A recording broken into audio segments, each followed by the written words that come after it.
This week on Jerusalem Dateline, the Miss Universe contest is in Israel for the first time, with several Christians competing for the title. And Ben & Jerry's promotes BDS, but where does this movement get its funding? Plus, is another war with Hamas in the Gaza Strip in the making? And how soon could it happen? All this and more this week on Jerusalem Dateline.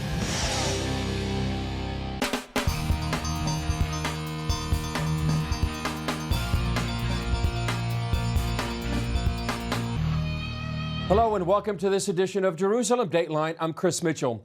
For the first time in its 70-year history, the Miss Universe competition chose Israel to be its host country.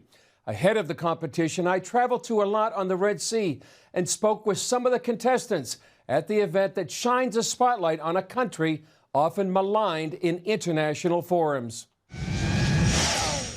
80 contestants from around the world are here to compete for the title of Miss Universe.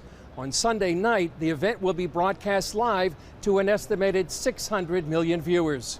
Bottom line would be that women can do anything that they set their mind to. You know, these are women who advocate at the UN. They're biomedical engineers, they're doctors, they're lawyers. They're so impressive, and they have a message. I'd like to say that these are misses on a mission. What drives Cadets Deltour Miss Belgium is her goal to lift children out of poverty. Born in Ethiopia, she was adopted at 10 years old. I have a very big goal. As a child, I was so jealous to the children who are going to school because I don't have money. My father had also no money. But the thing was, I want to build schools and give the children a second chance because education is the most important thing in life to break the cycle of the poverty. The contestants spent 2 weeks seeing Israel from Jerusalem to the Dead Sea. For many, coming here brought the Bible to life. It just gives me a new perspective. You know, when you're just reading the Bible and hearing the stories, you just imagine how it can look like. But when you're actually in Jerusalem, you understand and you can see and get an actual feeling of how it was back then. Sarah Idan, Miss Iraq 2017, says holding this year's pageant in Israel sends a statement. This is a huge recognition that this is a country, and not only that, it shows the life that is in Israel. It defeats all the lies that Israel is an apartheid. When all these 87 countries, when they come here and they witness how the people coexist, regardless of their ethnicity or their religion, this is a huge testimony that Israel is not an apartheid. Israel is a real country, a real democracy, and a beautiful country. Idan paid a price for her support of Israel. In 2017, she took a selfie with Miss Israel that went viral. Idan received death threats, and Iraq revoked her citizenship. This year, contestants came from Morocco and Bahrain, two nations in the Abraham Accords. Miss South Africa, however, faced calls to boycott from those calling the contest host apartheid Israel. They tried to politicize and BDS the Miss Universe contest, and she didn't let herself get taken there. And she said, I'm going anyway because this is a platform for good. I saw her and I went to her and I grabbed her and I said, you're a very brave woman. We're all very proud of you. And thank you for standing up for truth and for being here. Many, like Ellie Smith, Miss USA, are honored to represent their country. It's the proudest thing I've done in my 23 years. It's a lot of responsibility, and I think with the sash comes that responsibility. But I want to represent well, represent Kentucky, represent the United States, and make everyone at home proud. Smith also came with a prayer. Throughout this whole entire process, my prayer has been, Lord, use me however you see fit. I didn't pray to win. I didn't pray for a great outcome. I just wanted for him to use me in whichever way he saw fit. And I think that's why I'm here, by God's grace. And I really do appreciate it, and I have to give it all to him.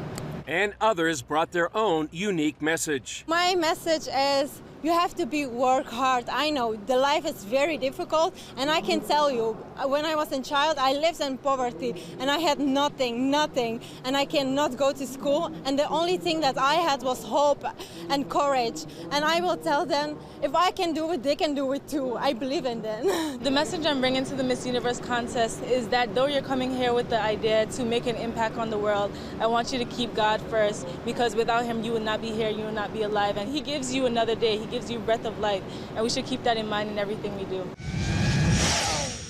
As we saw at the Miss Universe pageant, the BDS movement tried to keep Miss South Africa from coming to Israel, a country they call apartheid. The ice cream makers Ben & Jerry's also made a decision to stop doing business in what they called the occupied Palestinian territories, otherwise known as the West Bank. Many believe the danger of BDS goes far beyond ice cream and a beauty pageant. Ben & Jerry's decision gave a boost to the Boycott, Divestment, and Sanctions Movement, or BDS, and raised questions about where it gets its funding. You've got a lot of groups that are operating on, what appear to be shoestring budgets, but yet we continue to see the BDS movement flourish and thrive across various campuses. I think what it means is that this is a very decentralized funding network. In 2016, Jonathan Schanzer testified before Congress and shared his research into the funding of the BDS movement. But then finally stumbled on one group called American Muslims for Palestine. Many of them worked for charities that were previously shut down by the U.S. government for supporting Hamas. This, of course, came as a surprise to us. The more we dug, the more we realized that there was a network, a relatively small one, but apparently influential, that was active on campus. I think it ultimately demonstrated that even if this group is not engaging in anything illegal, and I think it's important to stress that, that their background is important, that this is not just simply a social justice movement, but rather a group that is motivated by very ideological reasons. Schanzer tells CBN News the network is doing now what it did in 2016. In a related development, Israel recently targeted 6 NGOs for aiding the Popular Front for the Liberation of Palestine, or PFLP. That group is designated as a terror organization by the U.S. So what we're also seeing is that a number of these so-called charities and NGOs really cover for terror groups like PFLP and others as a way to funnel money that ultimately goes to these groups for the purpose of carrying out boycott activities. Arsen Ostrovsky says boycott activities go back 20 years to the movement's beginning at a UN conference in South Africa designed to fight racism. It ended up coming together to promote racism and against one state and one state only, the Jewish state Israel. Annette Will says that helped propel BDS to become a key weapon against the Jewish state. She points out the main BDS tactic is to demonize and delegitimize Israel. Through its signs are placards. The placard strategy is the equations that everyone who goes to an anti-Israel demonstration sees on their placards. Zionism equals, or Israel equals, or the Star of David equals. These words in our collective consciousness, they connote evil. So what happens through the placard strategy is basically people are exposed to an ongoing refrain that says Zionism, Israel, Star of David equals evil. That, according to Wilf, promotes the idea of Israel as the global villain. There is no greater good in this world than the eradication of evil. So if you create this mental mindset, you create a global mindset that there is an evil out there, and the evil is Israel and Zionism. You're basically saying, because Israel, Zionism, and the Star of David are evil, whatever you do to rid the world of this evil will be justified. Ostrovsky says this helps explain the growth of violence worldwide against Jews earlier this year during Israel's war with Hamas in Gaza. Now, this doesn't happen in a vacuum. It is a direct result of this pervasive discourse singling out and vilifying the Jewish state for opprobrium, and that goes to the very core, the very center of what the BDS movement is doing. And since much of this discourse happens at colleges and universities, BDS creates an unsafe place for young Jewish students. Especially students who identify as Zionist or pro-Israel. The economic impact of BDS on Israel seems minimal, especially as the startup nation gets financially stronger through ties with its Arab neighbors and the Abraham Accords. Schanzer warns, however, the battleground is not so much the economy, but the hearts and minds of the next generations. Particularly on college campuses, teaching them, I think, a lot of falsehoods about Israel, about its history, about its politics. And this will certainly make things more difficult for Israel in the future as it battles future generations of what we would call BDSers. And I think this really represents the great challenge, not a well-funded movement, as some people might suggest. It is the dedication to the destruction of the Jewish state And unfortunately, this is something that has been around for 7+ decades and counting. Coming up, 7 months after the Hamas-Israel war, could another war be on the horizon?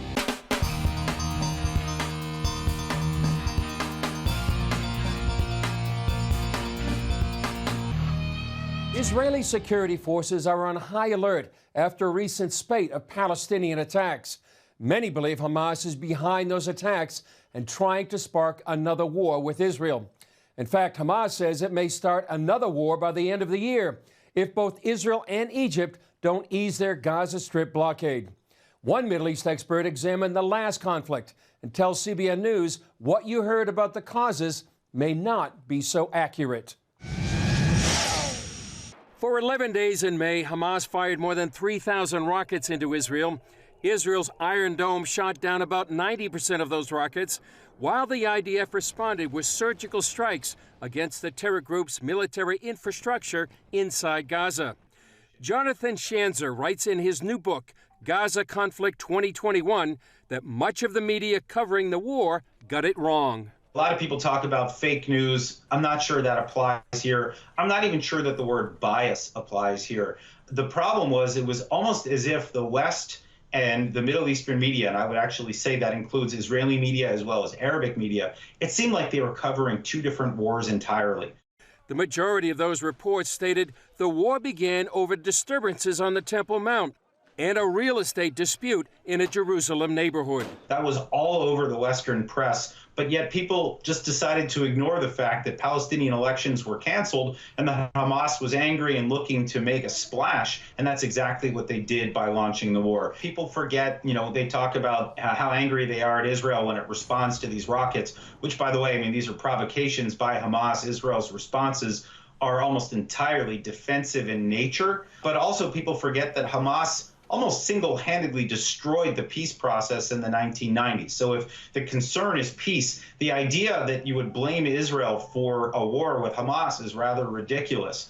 Schanzer says much of the media also failed to mention Hamas's covenant to destroy Israel, their violent beliefs, and main funding source, Iran. How much it has invested financially in Hamas, how much has it invested in the rockets, in the mortars, in the tunnels, in all of the weaponry that we saw used during this conflict. People sort of guess or think that somehow Hamas builds up this arsenal organically. That is not what happens. They get it from specific sources, and it usually tracks back to the Islamic Republic in Tehran.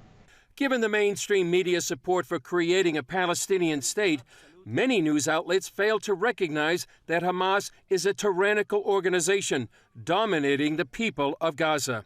They have no freedom. And meanwhile, Hamas continues to divert all of the building materials and other resources that come in for the benefit of the people of Gaza. They divert that toward the war machine. So they say that they're fighting on behalf of the Palestinian cause, but meanwhile leave 2 million people in utter misery, subjecting them to the whims of the Hamas leadership, who periodically decide to fight Israel with almost certain knowledge they're going to lose the war, but they wage it for public relations gains. Schanzer says recent terror attacks inside Israel, inspired by Hamas, signal an attempt to push Israel into another military conflict, a war Schanzer believes might not be too far away. When you talk to Israeli officials, they'll tell you that Gaza is still on a knife's edge. Hamas always has the ability to take things from calm to war in a very rapid fashion. That is the concern. Hamas knows exactly what buttons to push, whether it's attacks against civilians, whether it's rockets on Jerusalem or rockets on Israel's very populated Mediterranean coast, the center waistline of Israel, as they call it.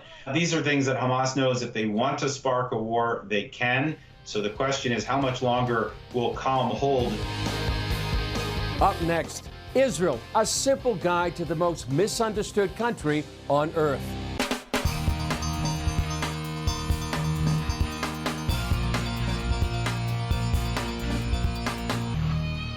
When Israeli actress Noah Tishby moved to Los Angeles, she was astonished at the widespread misunderstanding of her home country.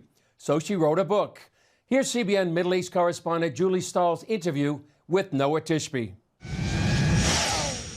Noah Tishby, welcome to Jerusalem Dateline. Thank you so much. Great to be here. You're an actress and an author of a new book, Israel, A Simple Guide to the Most Misunderstood Country on Earth. Why did you write your book, and why do you think Israel is misunderstood? Yeah, I've been living in America in Los Angeles for a very long time, and since I started coming here, I realized the severe misunderstanding that people have about Israel. Misunderstanding about Israel is not an Israeli issue or a Jewish issue. It's a U.S. national security issue and Western civilization issue. So for people to not know what Israel is about is a real dangerous thing. And I found a way to explain people everything about Israel in a kind of way which was easy, you know, was comprehensible, was relatable. I would sit with them for 10 minutes and explain, you know, these are the borders, that's the difference between Hamas and the PA. And they would be like, oh, I get it now. And the next question they would have is there a book I can read? And I knew that there's no book that makes the story of Israel easy to understand and modern and relatable. And I'm like, well, better write it then. So I did. The reason I gave it this title, so it's called Israel, A Simple Guide to the Most Misunderstood Country on Earth. So obviously it's hyperbole. The discrepancy that I found is the difference between how much people don't know about Israel, but how many strong opinions they actually have. The most misunderstood country on earth is not necessarily because it's the most misunderstood country on earth, but it's the country that has the most amount of passion, arguments, and debates, and people tending to have an opinion without knowing any of the facts at all. Anti-Semitism, we're hearing a lot about that. It seems to be on the rise in America and around the world. What do you think is spurring that at this time, and what can be done to stop that? Anti-Semitism is the oldest form of discrimination, which is still practiced today proudly. It's a very old practice. It's as old as the Jewish people. In my book, I talk about historian Josephus Flavius, who in 70 AD in Rome wrote a book called The Antiquities of the Jews in order to fight pagan anti-Semitism. What we have seen in the past few years, and specifically in the conflict in May, is the merger of anti-Semitism and anti-Zionism. So anti-Semitic forces have been trying to brand Israel an apartheid state and have been raising anti-Semitism because people take everything that the state of Israel does to blame the entire Jewish community. And if that's not anti-Semitism, I don't know what it is. One of the forms that seems to take is the BDS, the Boycott, Divestment, and Sanctions movement against Israel. How can that be combated, do you think? BDS is a movement which is interested in dismantling the Jewish state, period, end of story. Their founders don't hide it. The majority of the supporters don't hide it. But what they do is when they show up on campus, they don't stand there at a table and say, oh, let's dismantle democracy. They say justice and freedom and use all these words. In their entire writing, they don't say the word peace one time. BDS is against the Abraham Accord. BDS is against peace. BDS's chant, their supporters chant, from the river to the sea, Palestine will be free, is a call for ethnic cleansing, and it should be very concerning. From the river to the sea, Palestine will be free. They're trying to brand Israel an apartheid state like South Africa, and I go into this deep dive in going through congressional hearings about their sources of funding and what they are about. They should not be allowed on campuses in America. They're poisoning our youth. Do you think that people in America or elsewhere in the world, do they really have a clear idea of the relations between Jews and Arabs here in the Middle East, do you think? When you live in Israel, coexistence is there all the time. So from the United States, this looks horrible and it looks like the sides are always sparring. And then you go to a pharmacy in Israel and the Arab pharmacist and gives you your medicine and it's a non-issue. So of course, there are a lot of problems within Israel. But what I say is a lot of the times the debate in America is kind of using red herrings and like catnip in order to divert from the actual big story, which is Israel is the only country in which its existence is being questioned. Anything else you'd like to tell us, Noah, about your book? I've been on your network before, and it's got a little bit of a salty language, but it's a very fun history book, and I think it would make a great Christmas gift. Still ahead, swimming with the dolphins in Israel's main resort town, Eilat.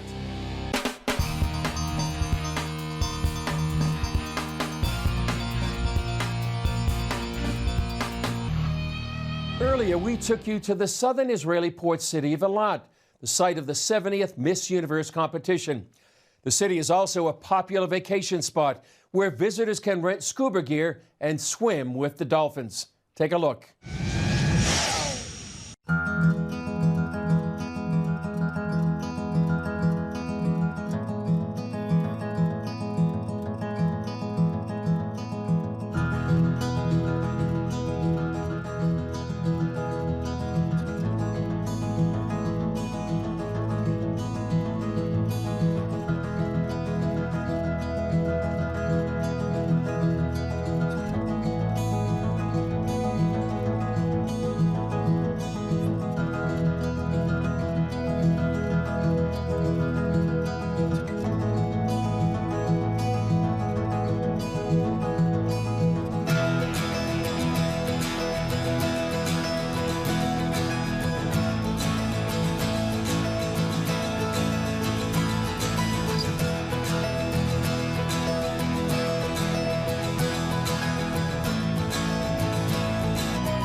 Well, that's just an example of one of the many activities you can do here in Israel.